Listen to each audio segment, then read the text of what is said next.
Tema 7. Peristiwa dalam kehidupan. Subtema 1. Peristiwa kebangsaan masa penjajahan. Pembelajaran 4. Berbagai perlawanan terhadap penjajah terus mengalami kegagalan karena perlawanan masih bersifat kedaerahan. Kemudian lahir sistem perjuangan baru yang dikenal dengan kebangkitan nasional. Bangsa Indonesia mengalami penderitaan akibat penjajahan mulai awal abad ke-17 sampai abad ke-20.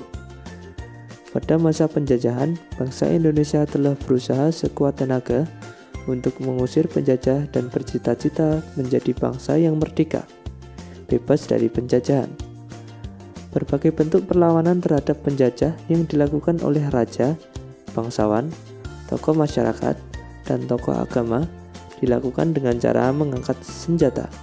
Namun, pada umumnya, bentuk perlawanan semacam itu mengalami kegagalan.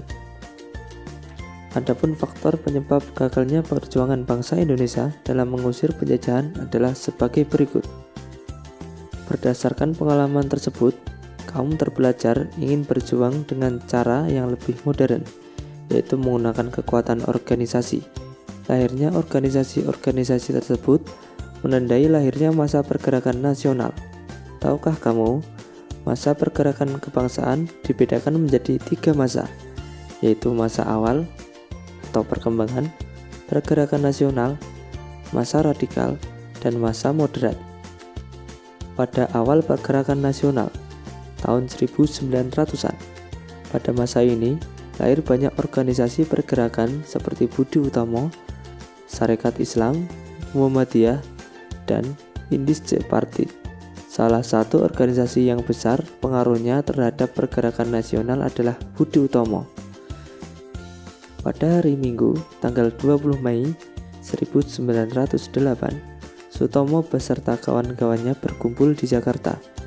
Mereka sepakat mendirikan Budi Utomo yang berarti usaha mulia, karena sebagai organisasi modern yang pertama kali muncul di Indonesia, Pemerintah Republik Indonesia menetapkan tanggal berdirinya Budi Utomo diperingati sebagai Hari Kebangkitan Nasional.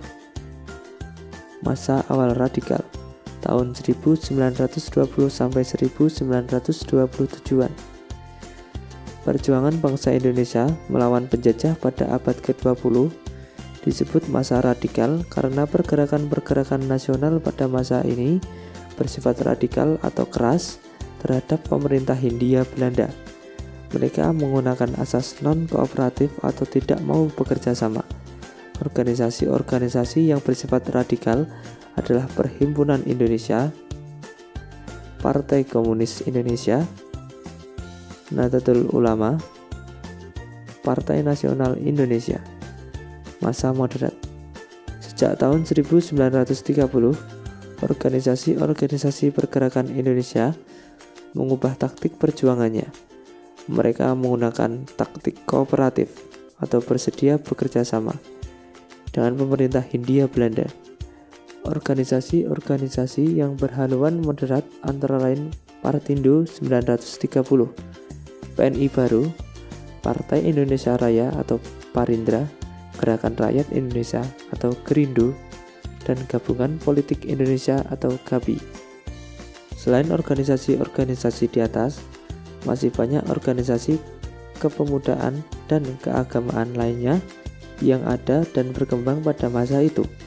Antara lain Pergerakan Tarbiyah Islamiyah atau PERTI, Majelis Islam A'la Indonesia atau MIAI, Jong Islami Tenbon, Sumatera Tawalib yang lahir di Minangkabau, Persatuan Pemuda Kristen, dan Persatuan Pemuda Katolik. Munculnya rasa kebangsaan Indonesia berasal dari keinginan kuat rakyat Indonesia untuk merdeka dan berdaulat sejak abad ke-19. Mulai muncul benih-benih rasa kebangsaan atau nasionalisme bagi bangsa-bangsa di Asia dan di Afrika, khususnya Indonesia. Banyak faktor yang memicu munculnya rasa kebangsaan di Indonesia. Salah satunya kenangan kejayaan masa lalu, khususnya pada kejayaan kerajaan Majapahit dan Sriwijaya, serta kebesaran kerajaan-kerajaan Islam. Pada masa Majapahit, kerajaan itu mampu menguasai seluruh Nusantara. Adapun pada masa Sriwijaya, kerajaan mampu berkuasa di lautan karena pasukan maritimnya kuat. Perkembangan masyarakat Indonesia pada masa munculnya rasa kebangsaan terjadi di berbagai bidang kehidupan, di antaranya bidang pendidikan, bidang ekonomi, bidang politik, dan bidang sosial dan budaya sebagai berikut.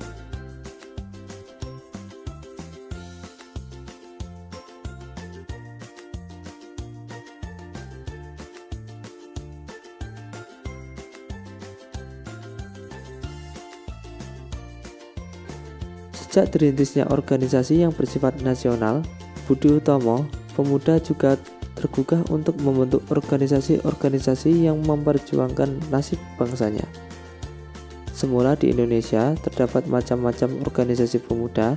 Pada awal kemunculannya, organisasi-organisasi pemuda itu dapat dibedakan menjadi 3 macam, yaitu organisasi pemuda bersifat kedaerahan, organisasi pemuda bersifat nasional, dan organisasi pemuda bersifat keagamaan.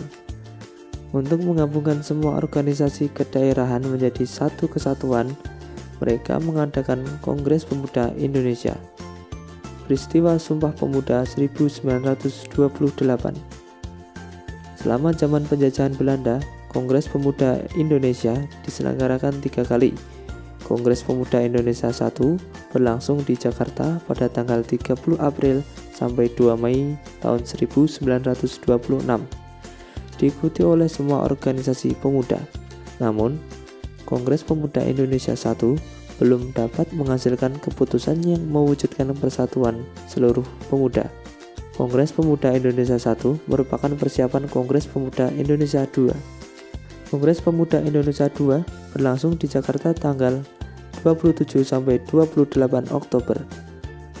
Pusat penyelenggaraan kongres tersebut di Gedung Indonesia Club di Jalan Keramat Raya 106, tetapi keseluruhan sidang diselenggarakan di 3 tempat.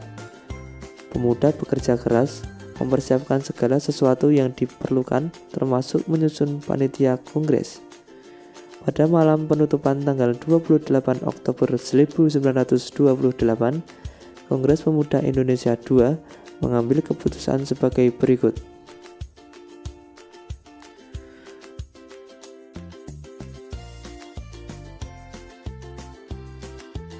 Berikut ini adalah isi ikrar Sumpah Pemuda. 1. Kami putra dan putri Indonesia mengakui bertumpah darah yang satu tanah air Indonesia. 2.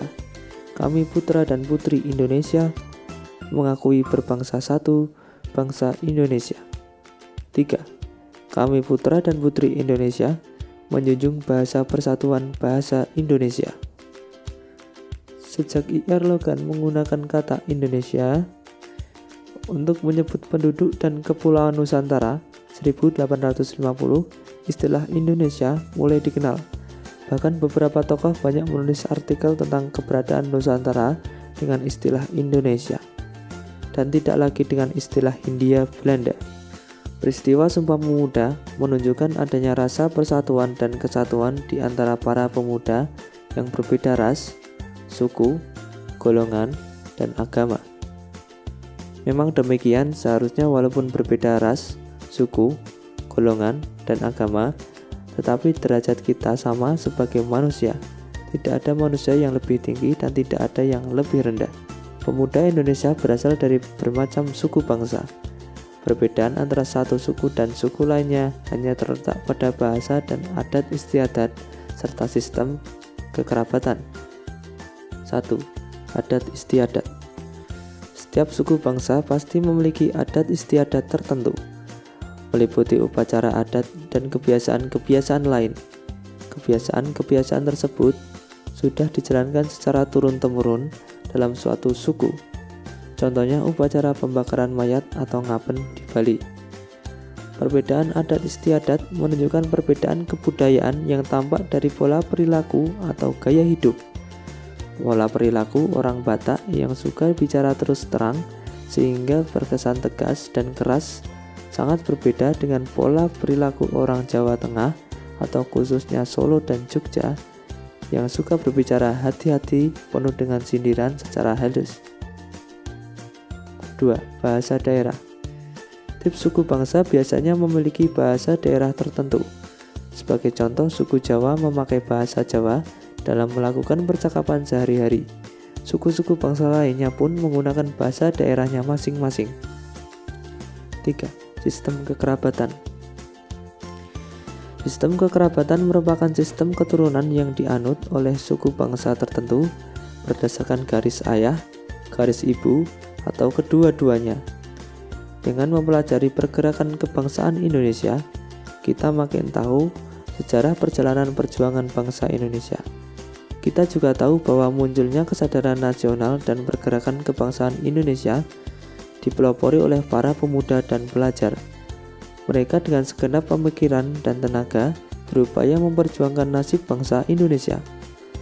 Perjuangannya melalui organisasi-organisasi pergerakan yang tentunya menuntut adanya kemampuan berpikir, bekerja sama, berstrategi, dan berdiplomasi. Salah satu pelajaran yang dapat kita petik adalah hasil pemikiran pemuda yang tercetus dalam Ikrar Sumpah Pemuda.